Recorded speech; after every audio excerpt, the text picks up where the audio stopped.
30 деца на возраст од 7 до 11 години кои оваа сезона зимуваат на Пониква, имаат можност за прв пат да застанат на скии и да ги научат основите на скијањето.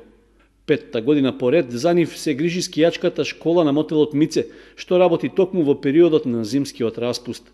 Годинава школата ја посетуваат најмладите зимувалци од Кочани и Скопје, а со нив работат педагог, воспитувач и инструктор за скиење, при што тие вежбаат по 5 часа дневно.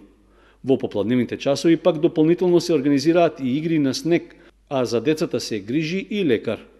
Во зависност од степенот на познавањето на скијањето, посетителите се обучуваат на соодветни патеки, но со оглед на брзиот напредок, тие обуката ја следат на патеката број 1, која е идеална за оние што веќе претходно ги направиле првите чекори на скии. Од ски школата Мице потенцираат дека од година во година интересот за учење на скијањето расте.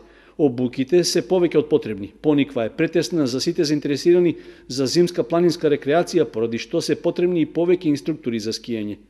Во Кочани има одлична традиција во скијањето, а поранешните членови на скијачкиот клуб имаат освоено над 100 медали и признанија на различни надпревари на поранешните југословенски простори. Развојот на ски спортот на Пониква од школата Мице го оценуваат како начин да се привлечат и повеќе туристи со деца на помала возраст, кои сакаат да научат да скијаат, како и да им се помогне на најмладите да стекнат нови вештини и да ја засакаат природата и планината во зима.